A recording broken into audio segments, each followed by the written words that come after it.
Hola a todos, buenas tardes, buenos días, según cuando nos veáis. Soy Gustavo Morales, profesor de la Universidad Politécnica de Madrid, y hoy estamos con Raúl Gallego. Bienvenido, Raúl. ¿Qué tal, Gustavo? ¿Cómo lo llevas? Muy bien, muy bien, muy bien. Hoy tenemos un podcast y un vídeo que es trabajar en las finanzas desde el derecho, porque tú, Raúl, eres abogado, ¿no? Exacto, sí, sí. Abogado. Abogado. O sea, Raúl Gallego, además gallego, de, Sí, de Santiago de Compostela, sí, fan del Celta, viviendo en La Coruña. exacto. Entonces, Sí, bueno, sí. cuéntanos un poco, cuéntanos cuál ha sido tu trayectoria profesional, dónde has estudiado, qué has estudiado y a qué te dedicas. Pues empecé estudiando, bueno, estudié Derecho en Santiago de Compostela, del grado en Derecho. Después, una vez hice la carrera, pues hice también en Santiago un máster de finanzas. Y mientras que hice el máster en finanzas, lo compaginé con una beca en una auditoría en Santiago. Estudiaba por las tardes y iba a la auditoría por las mañanas. Y después ya cuando acabé un periodo de estudio, cuando acabé el máster, pues ya empecé más activamente y más en serio pues a buscar ofertas laborales más orientado a lo mejor a la fiscalidad y al mundo del derecho, que era a lo que quería dedicarme, sin renunciar a esa parte del conocimiento de las finanzas, que para mí era fundamental. Y empecé bueno, pues eso, a buscar trabajo. Y me vine a Coruña a trabajar en un proyecto que había montado un abogado en Coruña que se llama Alberto López, que en aquel momento era el responsable de la fiscal de Hijos de Rivera, de Estrella de Galicia, y le ayudaba con los temas de Hijos de Rivera y con los asuntos que tenía él por fuera. Luego, bueno, fue socio de un despacho, me incorporé con él en ese despacho, que era orientar a la Fiscalía Internacional. Y después nos integramos en Estudio Jurídico en EJASO, que es un despacho madrileño, pero tiene presencia por toda la geografía española. Y aquí estoy, hasta el día de hoy. Muy Llevo en bien, EJASO un año y muy, muy contento, la verdad. muy bien.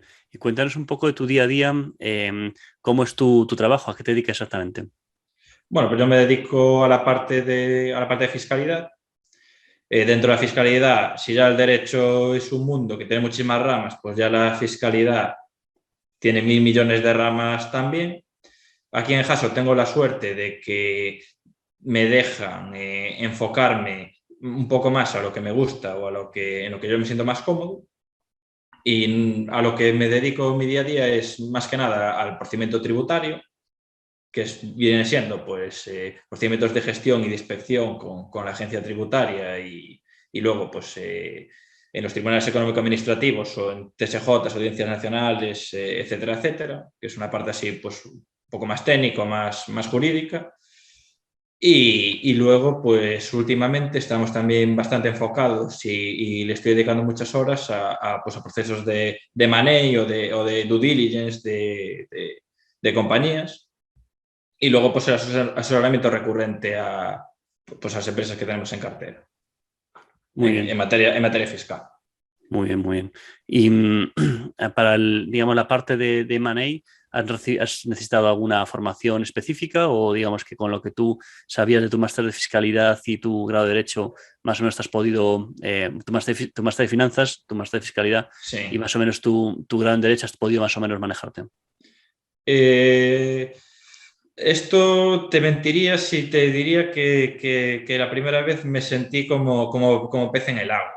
O sea, realmente te suenan las cosas de lo que estudiaste, pero hasta que no te manchas las manos no es cuando aprendes realmente cómo funcionan las cosas o de qué van las cosas. Yo creo que realmente lo aprendes poniéndolo en práctica. Y después son por encima, tengo la suerte de que también nos dan mucha formación técnica en el despacho orientado pues este tipo, a due diligence, o este tipo de operaciones o operaciones de money y tal. Pues tienes formaciones internas muy buenas que ya vas más al caso concreto y que son muy prácticas. Entonces, prácticamente puedo decir que lo aprendes, tienes la base, pero lo aprendes trabajando. Muy bien, muy bien.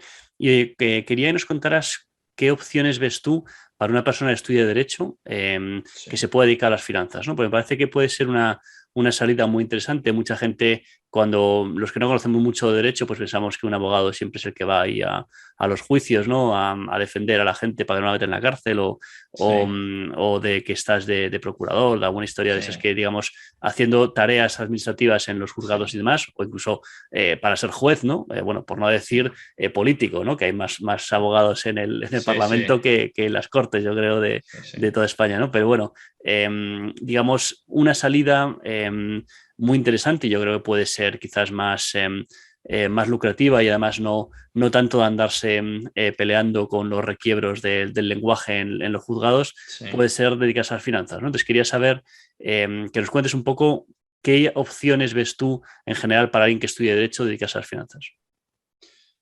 Bueno, esto es lo que tú dices, que al final dentro del mundo del derecho pues hay un abanico muy grande de posibilidades. Pues, yo opté por el fiscal, pero pude haber optado por cualquier otro, pues por el mercantil, por el laboral, por tal.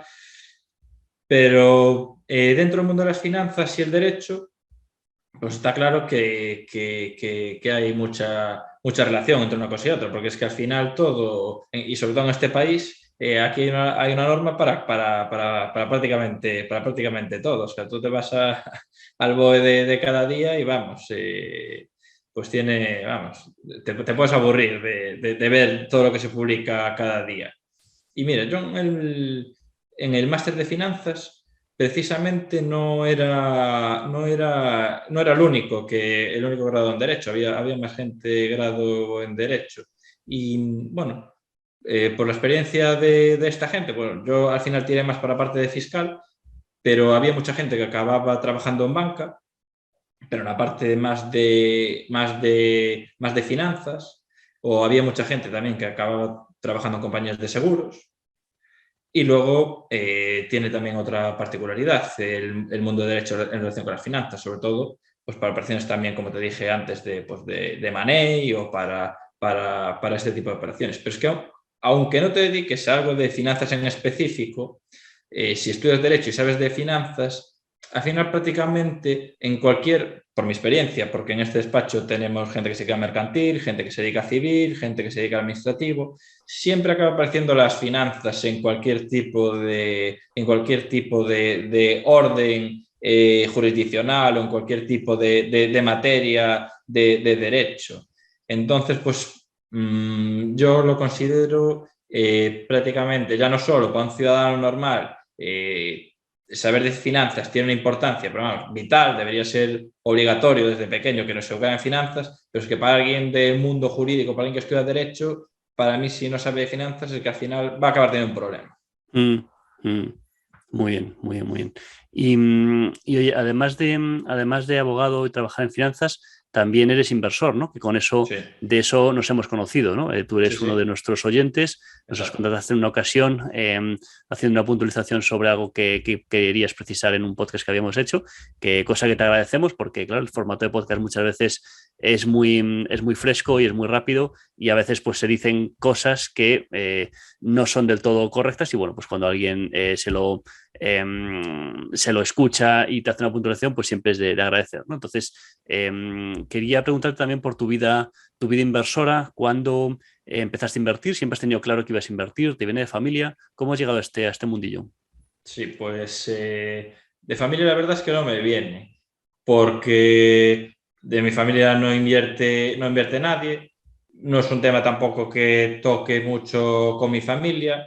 Algún día sí, a lo mejor pues comiendo, tal, no sé qué, con mi padre o se lo dices de refilón o cualquier historia o tal, y se lleva más a la cabeza, pero ¿qué haces, hijo? No sé qué, si pasa como el crack del 29 y lo vas a perder todo, tal, o sea, no hay una educación financiera, un conocimiento financiero o un interés demasiado grande por los mercados financieros en mi familia o en mi círculo cercano. Yo la verdad no sé muy bien cómo empecé, no sé muy bien dónde viene el interés. yo solo sé que yo cuando era pequeño y le cogí el periódico a mis padres, me ponía a mirar los tickets o las empresas españolas así en el periódico, a ver la cotización, a ver lo que había subido respecto al día anterior, sin entender mucho tampoco de qué iba eso, demás.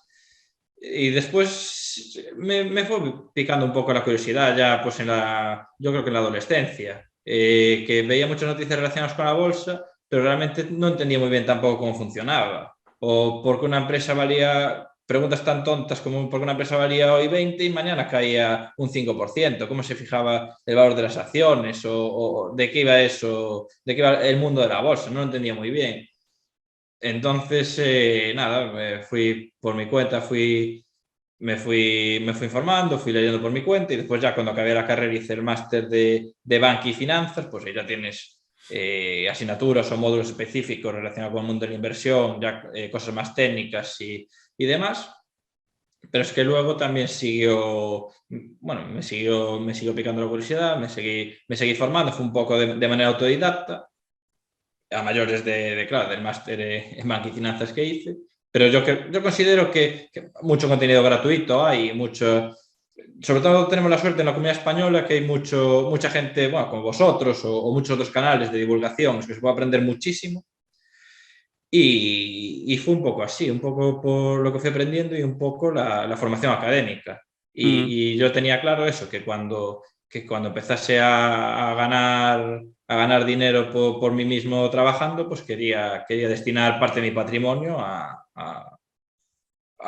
poder que trabajara por mí, básicamente. Muy bien, muy bien.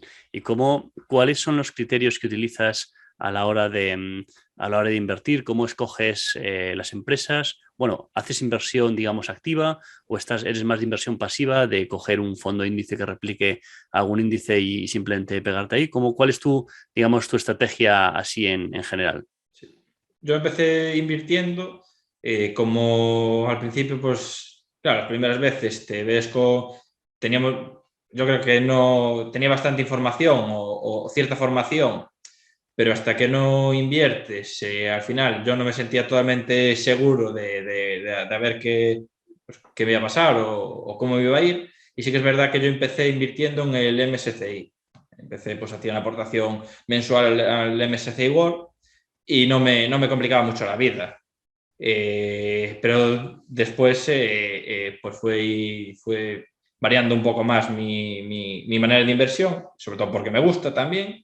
Y es cuando me picó ya más el gusanillo de mirarme compañías pues de una manera más seria. Pero cuando yo ya me vi que lo podía hacer, está totalmente capacitado o medianamente capacitado para hacerlo, pues tanto técnicamente como un poco pues a nivel psicológico, pues soportar volatilidades y demás. O sea, fui empezando poco a poco y por vehículos pues que te exigen menos, como es el MSCI, que es aportas lo que quieres mensualmente y ya está. Mm. Pues a luego valorar y comprar compañías.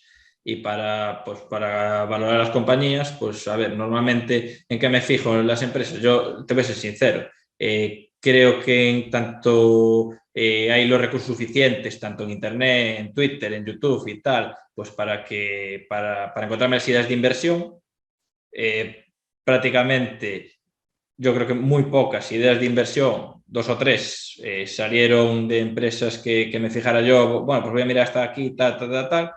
Siempre son empresas que veo en algún sitio y que luego pues hago el research por mi cuenta, evidentemente. ¿Cómo lo hago? Pues primero miro un poco los fundamentales, a ver qué tal está la empresa y nada, descuento flujos. EV-Vida pues lo proyecto a X años y calculo la TIR, que creo que va a tener. Y bueno, miro los ratios y demás, y luego pues lo típico, management, como las decisiones que tomó la compañía, a ver en qué sentido está, qué perspectivas hay de ese sector, cuál es el guidance de la propia compañía, un poco así, y luego pues decir el juego pues a intentar no perder sobre todo. Ya Sí. no juego, yo no intento pues, ni pagar ningún pelotazo, ni hacer ninguna cosa rara. Mm, Entonces, mm. pues Y un eso, poco. digamos, lo aprendiste ¿Sientes que lo que aprendiste en el máster de finanzas te ha ayudado en ese sentido? ¿O realmente ese análisis fundamental de los ratios y demás son cosas que has tenido que adquirir tú por tu lado?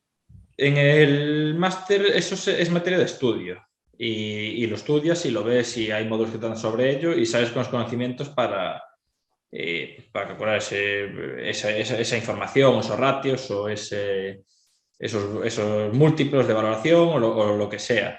Pero luego cuando aprendes de verdad es también como en el caso que hablábamos antes, cuando lo pones más en la práctica. Es decir, y sobre todo en el máster esto es de una manera muy teórica, pero luego te das cuenta que no es lo mismo valorar Y compañía que valorar X. Siempre te encuentras con que todas tienen su particularidad.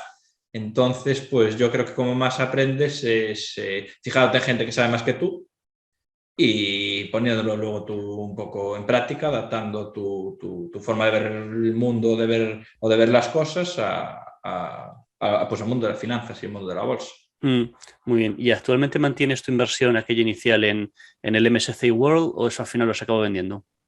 Vendí parte, pero me fui quedando con otra.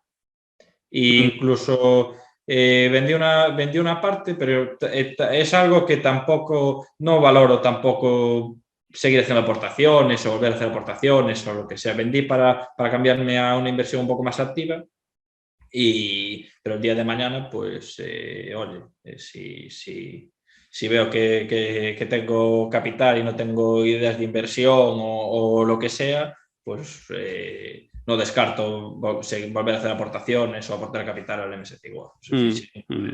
Vale, vale.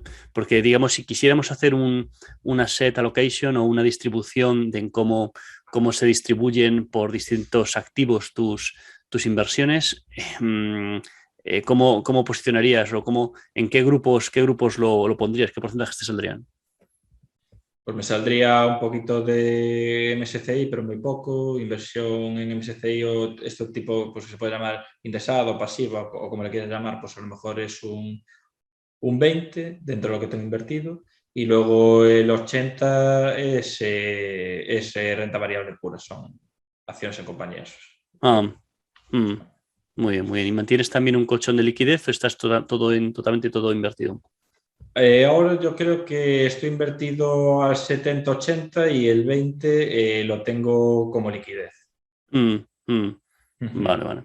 O sea, no es esto que desinvirtiera para tener más liquidez, ni cómo está el mercado, ni nada, ¿no? Pero quiero también tener un pequeño colchón de liquidez.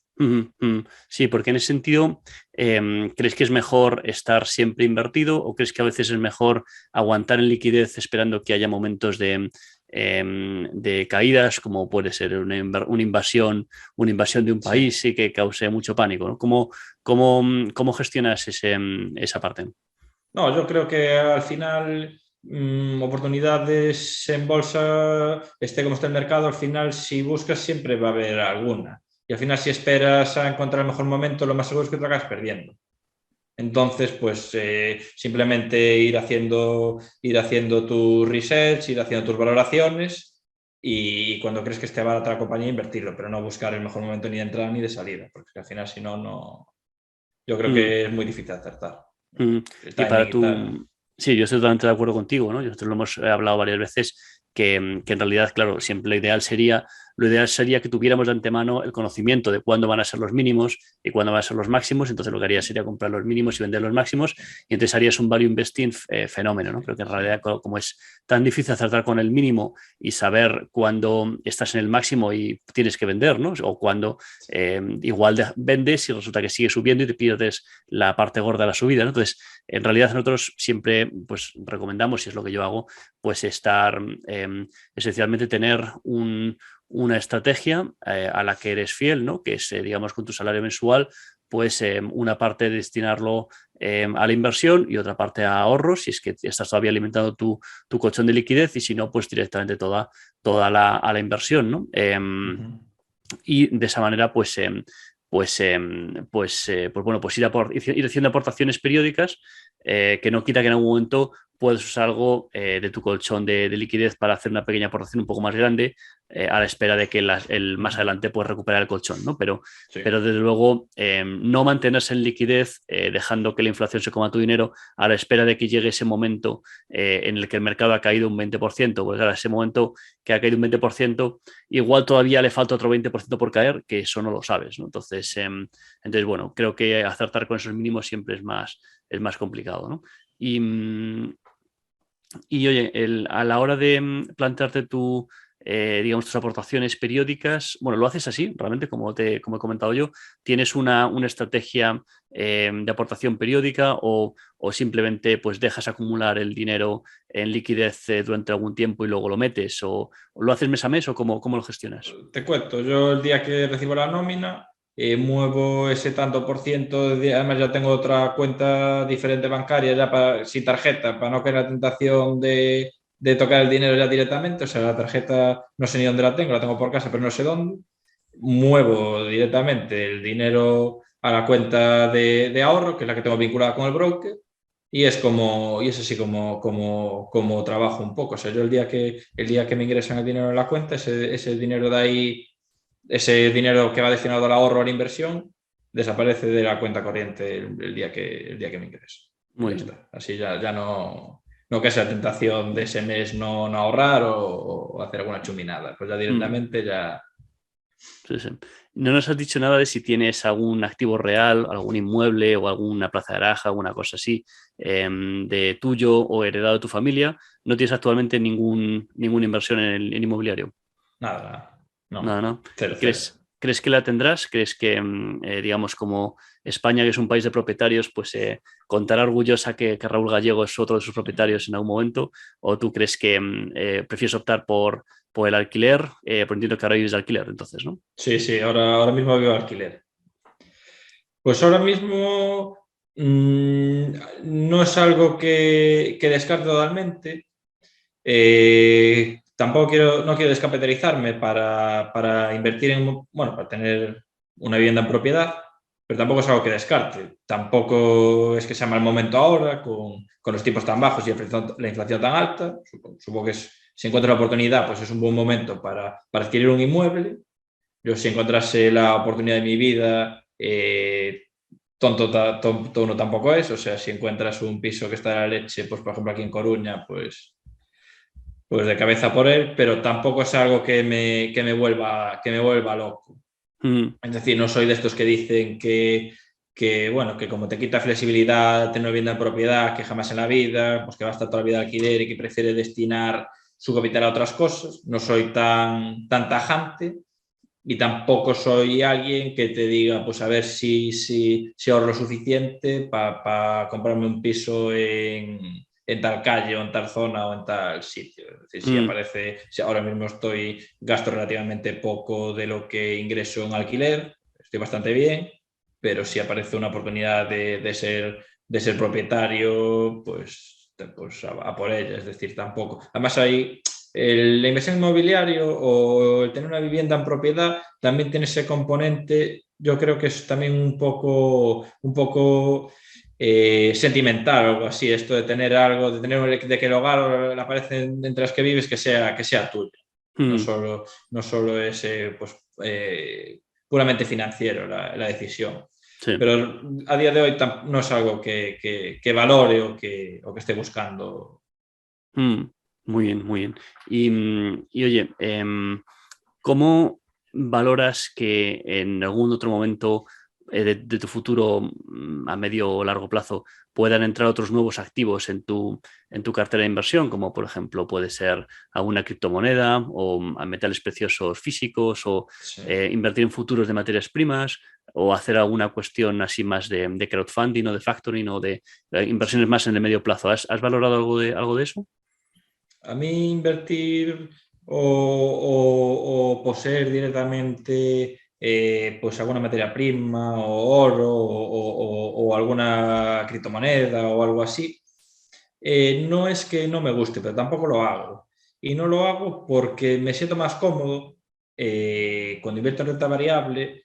Al final lo veo como que estoy comprando un cupón que me genera un rendimiento anual. Pues compras una acción que vale 15 y ese cupón de ahí está ganando pues 1 al año. O sea, estás comprando algo que genera 1 al año. Yo cuando compro una criptomoneda, cuando compro oro, cuando compro ese tipo de activos, realmente no tienen ese valor o esa definición de cupón que le doy yo a la renta variable.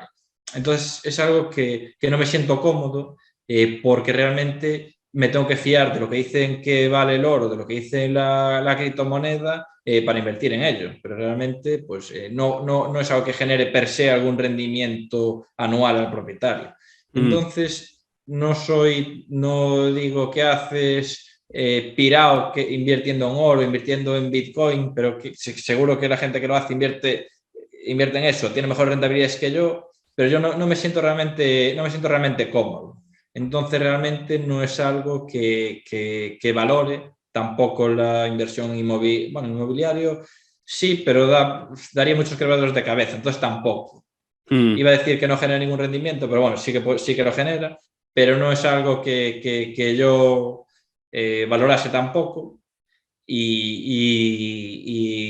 entonces, pues yo con la renta variable, la verdad, me siento bastante cómodo. Vale, pero cuando dices el cupón, ¿estás pensando en los dividendos o también consideras cupón la posible revalorización de la acción por sí misma? No. Yo a lo que me refiero es que tú compras una acción que vale 15 y tú eres propietario de eso de ahí que vale 15 en ese momento. Y es el beneficio que genera, no que reparte, que genera. Lo puedes reinvertir o te lo puedes repartir o lo que sea, pero yo no lo veo, no invierto en dividendos tampoco. Vale, o sea que tú digamos que tu inversión en renta variable lo haces más en empresas que crees que tienen buenas perspectivas de crecimiento, más que en aquellas que tienen negocios más estables y reparten dividendo. Sí, sobre todo más que nada por el momento vital en el que me encuentro, claro. Pues a mi edad pues tampoco busco algo que pues empresas más maduras o más cosas así, pues busco algo que tenga más, a lo mejor más potencial de crecimiento. Vale, Entonces vale, vale. tampoco... No sé si te animas a decirnos algunas de tus principales posiciones de renta variable, qué empresas tienes en cartera que estás particularmente orgulloso de llevar. Pues la que más alegrías me dio últimamente es una compañía de gas, que es, bueno, ahora últimamente es bastante conocido dentro de la comunidad española, dentro de pues en Twitter y en estos podcast y tal, que supongo que muchos de nuestros oyentes yo creo que la conocerán, que se llama Quistos, bueno, que la compré, pues debe ser en mayo del año pasado a eso, 170 y ahora debe estar a 420, 4,4. Y esa es una. Por ejemplo, la última entrada que hice fue Meta, hace pues una semana o 2 semanas después de que presentara resultados, hace poquito. Aprovechando una caída grande que hubo ahí, ¿no?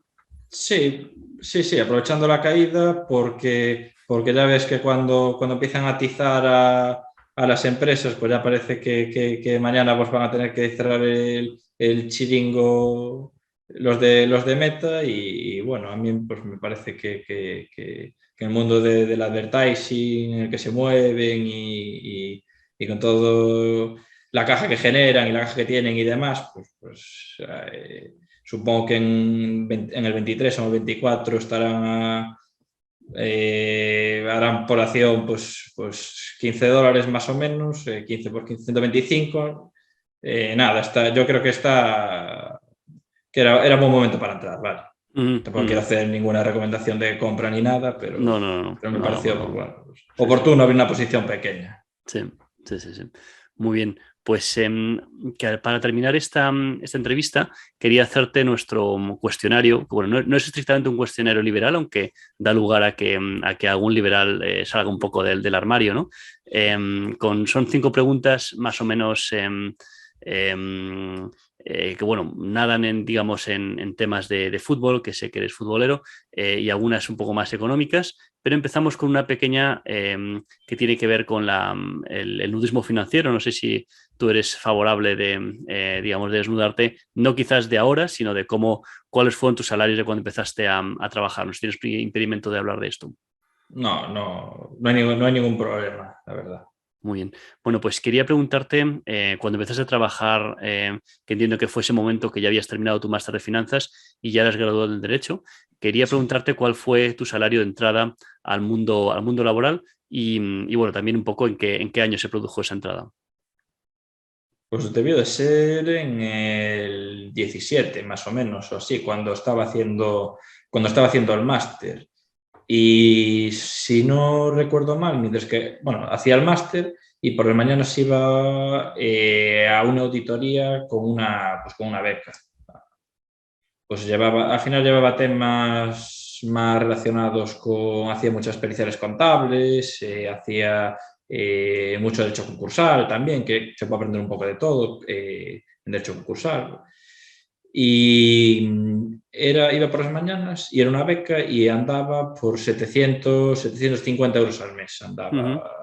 Fueron unos meses, fueron 6 meses o no sé cuánto tiempo fue. Pero bueno, ahí 750 es poco, pero claro, vivía en casa de mis padres de aquella mientras que estaba estudiando el máster y tal. Entonces, bueno, para salir de copas con los amigos los fines de semana y para ahorrar un poquito, pues aún me daba de aquella. Ujú, ujú. Y luego ya pues el primer contrato pues debieron de ser 17, 16, 17 y me pagaron un máster de fiscalidad, que fue cuando quise dedicarme a la fiscalidad, encontré una oferta de trabajo y me dijeron pues 17 y un máster en fiscalidad. Entonces, bueno, por esa época, en 2017, el sueldo más frecuente en España estaba en 17.500 euros. O sea, que tú más o menos estuviste en ese entorno, digamos, de salario, pero claro, imagino que de alguna manera hay que sumar el coste del máster como una parte más del salario, ¿no? O sea, digamos, una remuneración no monetaria, pero de otra índole. No sé si tú lo consideraste así. Sí, sí, al final también forma parte al final, sí, yo lo considero así y yo creo que la empresa también, sobre todo, pues cuando te van a hacer la evaluación al año siguiente y si lo consideran oportuno, a mejorarte las condiciones laborales, pues ellos partían del máster más el salario. Se hicieron la suma de las dos cosas y partieron de ahí, pues un tanto por ciento. A mayores pues va a ser lo que te mejoremos. Entonces pues ellos lo tuvieron en cuenta y yo también. Además me dijeron que cuánto querían ganar, yo le dije X y al final pues era la suma de lo que me pagaba más el máster. Y tampoco tenía ningún compromiso de permanencia ni nada con ellos. Entonces pues yo creo que se podía asimilar a una retribución en especie al final. Muy bien, muy bien. Era un Bueno. win-win era Un win-win, para los efectivamente, dos. sí, ¿no? Yo creo que es una buena manera de que, digamos, amplíes tu formación a cuenta de la empresa, mientras que la empresa pues no carga con no carga con un salario muy elevado por una persona que está empezando, ¿no? Hay que recordar que del salario que percibe el trabajador hay aproximadamente un 20 o 25% más que es el coste para la empresa como parte de nuestras cotizaciones sociales, ¿no? Que yo creo que eso es una de las cosas que posiblemente deberían cambiarse, ¿no? De eso se le debería pagar al trabajador para que luego fuera el trabajador el que lo tuviera que pagar y se hiciera consciente de lo que estamos realmente pagando o dejando de ganar para sostener digamos, el sistema de pensiones en fin, que no es realmente sostenible, pero bueno, no entremos no abramos ese melón en este momento, pues si no nos podemos ir. Sí, no. Y como hicieran eso también con el IRPF y no te retuvieran nada y la gente viera lo que paga cuando presenta el modelo 100 realmente, yo creo que a algunos bueno, le Sí, daban sí. un infarto directamente. O Sí, sea, directamente, sí, sí. Yo creo que con eso, palos y con piedras van al Congreso la gente. efectivamente, Pero ayudaría bueno, mucho a que la gente se hiciera consciente de lo que se le va, digamos, en impuestos, ¿no? Que realmente pues, muchas veces están de alguna manera enmascarados, de una manera seguramente poco inocente, enmascarado lo que pagamos para que no seamos eh, pues muy contestatarios en ese sentido. Te quería preguntar. La primera pregunta ya un poco de nuestro cuestionario propiamente dicho es si tú crees que el Real Madrid ha acertado renovando el Bernabéu o si hubiera sido mejor hacer un estadio a las afueras de la ciudad, un estadio nuevo. No, yo creo que la reforma del Bernabéu, tal y como se planteó, yo creo que es oportuna. Yo creo que no soy de Madrid, bueno, yo soy del Celta y solo de Celta, socio además, pero yo creo que ahí Florentino me cago en la leche. Hizo una reforma, joder, de puta madre, no sé si se puede decir, Sí, sí. pero joder, es que claro, el Bernabéu ahora va a ser un icono, va a ser una fuente generadora de ingresos brutal, va a ser va a ser seguramente de los sitios más visitados, ya no de Madrid, seguramente de toda España. Para mí, joder, el otro día, hace 2 semanas que aterrizaba en Madrid, que se veía el Estadio Nuevo del Atlético, tal, aterrizando, lo ves ahí tan a las afueras, tan tal, joder, pierde. Al final las ciudades, parte de las ciudades, el alma también son los estadios de los equipos de fútbol. A mí que se vayan al extrarradio y tal, pues a mí eso no me gusta. A mí me gusta que los estadios estén en las ciudades. Que al final, joder, los barrios también se sienten identificados por eso.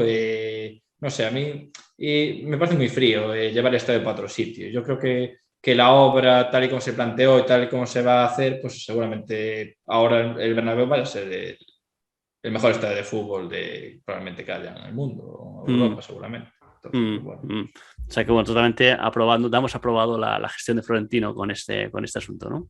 Yo creo que sí. Yo, como no soy mucho de Madrid, no sé realmente si hay polémica o no. Seguramente si me lo preguntas es porque la haya, pero yo no veo las ventajas de llevarse el Bernabéu o el Estadio de Madrid para las afueras. La verdad, no. Sí, hombre, Donde yo está le muy vería bien. una ventaja económica. O sea, en realidad no hay debate, el debate lo abro yo, pero creo que no hay debate en general entre los aficionados de Madrid de que el estadio es digamos, el mayor activo que tiene, uno de los mayores activos que tiene el club y que hay que cuidarlo, ¿no? Digamos que el debate lo abro yo porque me parece, a mí particularmente sí me parece que el siglo XXI es un siglo de activos intangibles, ¿no? Y que lo importante no es que tú vayas a Massachusetts a estudiar al MIT, ¿no? Lo importante es que tú tengas un título del MIT y ese título se puede emitir en una institución o en una localización geográfica que no sea Boston y que no sea Massachusetts, ¿no? Que lo importante, digamos, que es el intangible que te da, ¿no? Entonces, en ese sentido, bueno, yo siempre he pensado pero es un pensamiento personal que veo que absolutamente nadie lo comparte, así que nada, pues me lo quedo como que yo soy un poco raro, ¿no? Pero la sensación que tengo es que se gasta mucho dinero en el estadio, se gasta y se ha gastado mucho dinero en el estadio. Es posible que ese dinero se recupere, ¿no? Según los números que están saliendo a la luz en los últimos meses, pero que desde luego hubiera costado mucho menos hacerlo a las afueras de la ciudad. Hubiera dado mucha más recorrido a la hora de poder aparcar por allí, etcétera, etcétera. Y Mbappé sería ya jugador del Real Madrid, ¿no? Porque hubieran tenido el dinero para traerlo el año pasado, ¿no? Entonces, Bueno, bueno, sí, yo, sí. Si no yo veo aceptó un el poco. jeque, si no aceptaron los 200 millones esos que le pusieron tal, no sé yo si no aceptan 200, seguramente 300 tampoco. No creo que fuera cuestión de soltar la pasta a los jeques. Entonces, pues, pero bueno. Mm, mm, Entonces, pues, bueno, entonces, bueno, ahí lo damos por aprobado la gestión de Florentino. yo creo que Te sí. quería preguntar, la segunda pregunta tiene que ver con el establecimiento de un salario mínimo interprofesional en España, que sabes que vivimos unos años en los que se ha subido de manera sucesiva y, digamos, los que promueven esta subida, en particular Nacho Álvarez, secretario de Estado de Derechos Sociales y que es responsable del área económica de Podemos, defiende mucho esa visión keynesiana, ¿no? Que si la gente tiene más dinero, pues consume más y eso al final es bueno para la economía, ¿no? Aunque la ortodoxia económica dice que si uno le están pagando un salario que está por encima de lo que produce, pues al final lo que más probable que acabe pasando es que le acaben despidiendo y que en realidad se acabe destruyendo empleo, ¿no? Y así, en ese sentido, apunta un estudio que hizo el Banco de España en 2020, ¿no? Entonces, evidentemente, es una discusión abierta. No creo que nadie tengamos una respuesta definitiva sobre el tema, pero bueno, creo que opiniones sí podemos tener, opiniones y sensaciones, y eso es por lo que te quiero preguntar, ¿no? ¿Tú tienes la idea de que subir el salario mínimo interprofesional pues es bueno para los trabajadores o que al final se pierde más de lo que se gana? ¿Cuál es tu sensación? Yo te digo que yo economista no soy, entonces pues, bueno, voy a opinar un poco, tirarme a la piscina un poco del desconocimiento, simplemente pues diciendo lo que opino yo y ya está. Yo no sé si en los tiempos que corren, no sé si es oportuno o no subir el salario mínimo. A lo mejor pues, una de las peores crisis de la historia, seguramente, con todo la destrucción de empleo que hizo, con todo, bueno, pues el paro que hay, que creo que está ahora mismo en el 15, pero toda la gente que estuvo en ERTES y demás historia, y el gasto público, la disminución de ingresos que hubo. Es decir, tampoco estaba la economía a lo mejor en el mejor momento. Pero ya a mayores de plantearse si era el momento o no, no lo sé. Simplemente pues hay que plantearse si es oportuno que haya un salario mínimo o no lo haya. Porque a lo mejor en un mercado laboral que funcionase como debería y que a lo mejor no estuviera tan intervenido, pues ni siquiera sería necesario que tener este debate ahora mismo. A mí me parece pues otra de las consecuencias o de los problemas que tiene, pues que el Estado pues que quiera regular absolutamente pues todas las relaciones sociales entre empleado y empleador y yo no sé realmente si es necesario. Pero bueno, yo sé que es muy sencillo, ¿no? Ir al BOE, subirlo, decir que a partir de 2023 o 2024 van a ser 1.500 euros al mes, salir a la rueda de prensa y decir, nosotros somos el partido que subimos el salario mínimo a no sé cuánto. Es que eso es muy fácil, pero yo no sé si es oportuno o no. Eso. Bueno, en la tercera pregunta volvemos un poco al tema del fútbol. ¿Tú crees que acertó el Real Madrid dejando salir a Sergio Ramos? Y en esto lo quería un poco escalar también a la idea de que puede haber gente en una organización que haya estadiado una performance excepcional, ¿no? O un compromiso excepcional y pueda, digamos, saltarse las normas que le aplican a todo el mundo o las bandas salariales, ¿no? Y quiero un poco, bueno, pues ejemplificando un poco el caso de Sergio Ramos, o sea, quiero saber qué te parece de Sergio Ramos, pero también me gustaría saber cómo te sientes tú con que haya, digamos, casos excepcionales de salario en la empresa, si te parece que eso es aceptable o que todo el mundo debería tener el mismo trato. Yo creo que puede ser aceptable, porque al final no todos los trabajadores, no todas las personas rendimos igual o aportan lo mismo a la compañía. Entonces se tiene que un poco que retribuir pues, seguramente conforme a la singularidad de tus características o a lo que puedes aportar. Ahora, lo de Ramos y de Madrid es complicado, porque sí que es verdad que Ramos a Madrid le dio mucho, ¿no? O sea, le dio muchísimo. Pero Madrid a Ramos yo creo que también. Yo creo que el Madrid le debe mucho a Ramos, pero Ramos seguramente al Madrid también. Desde mi punto de vista. Yo te digo que yo del Madrid, por lo que leo de vez en cuando en la prensa o demás. Entonces, pues bueno, pues yo creo que a lo mejor pues sí que era el momento de que se acabara la relación y ya está. Además, ya te digo una cosa. Yo no sé si acertó Florentino o no, pero bueno, hace 2 semanas estuve en París, que me acuerdo que fui a París de vacaciones, estuve viendo al PSG y yo sé que Ramos no sé dónde estaba, pero entonces, pues bueno, pues el tiempo yo creo que al Madrid le acabó dando la razón, yo creo.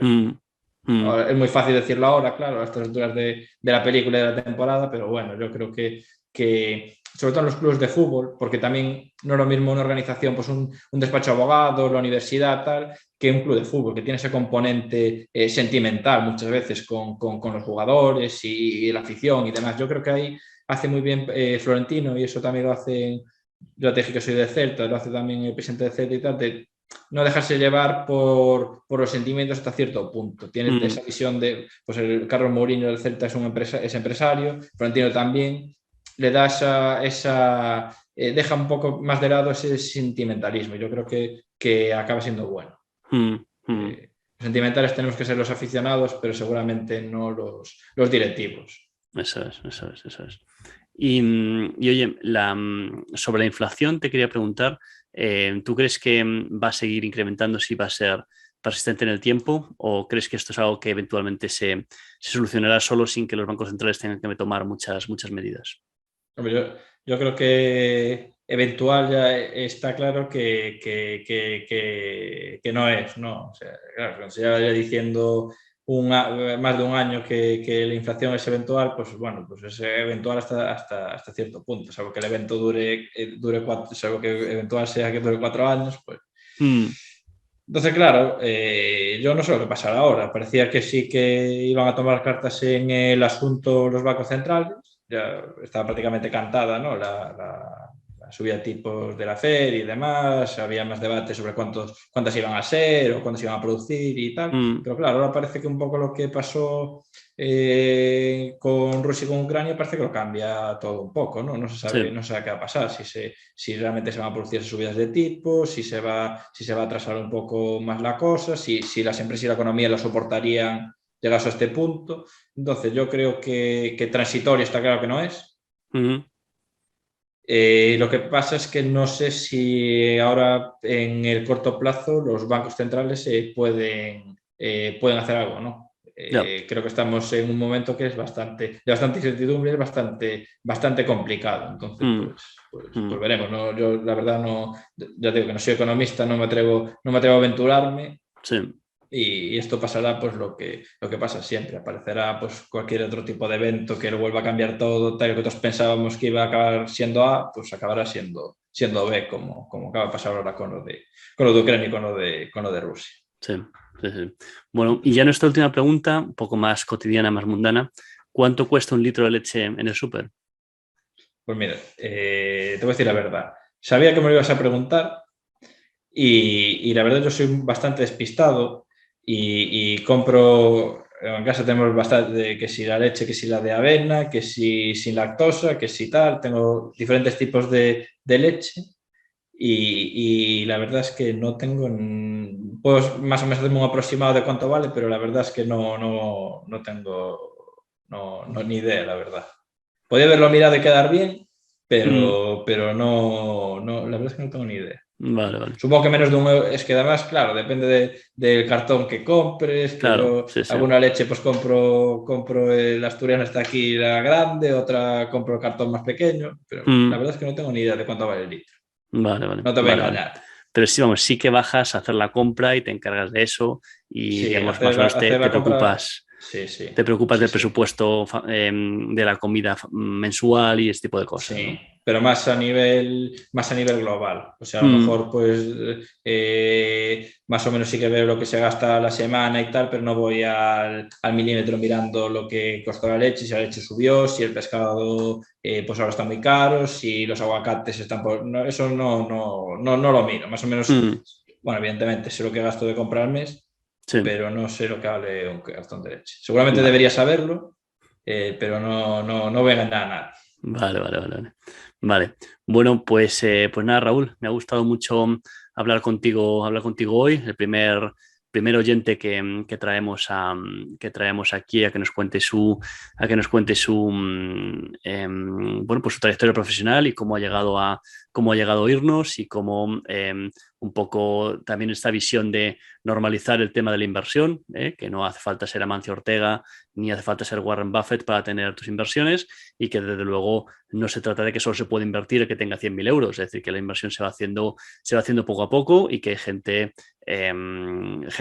normal, trabajadores normales que invierten, no tanto para intentar obtener la independencia o la libertad financiera y retirarse y irse a vivir las Bahamas, sino con la visión de intentar vivir un poco mejor. Y bueno, creo que, oye, pues hemos dado buena cuenta de este objetivo y te agradezco mucho la disponibilidad para participar en este vídeo, en este podcast. Sí, nada, muchas gracias a ti. La verdad, para mí fue un gustazo y sobre todo, claro, que yo no me imaginaba acabar en este lado de la pantalla, sobre todo porque mucho de la gente que participa en el podcast, pues gente pues, a la que es un gustazo escuchar, a la que tiene una trayectoria dentro del mundo de las finanzas, pues increíble. Y claro, y estar tú aquí a este lado de la pantalla, pues la verdad es que es un auténtico lujazo, ¿no? Así bueno, pues oye, me alegro que te haya gustado y nada, pues igual contamos contigo en alguna otra ocasión para hablar de alguna cosa más enfocada en el derecho, ¿vale?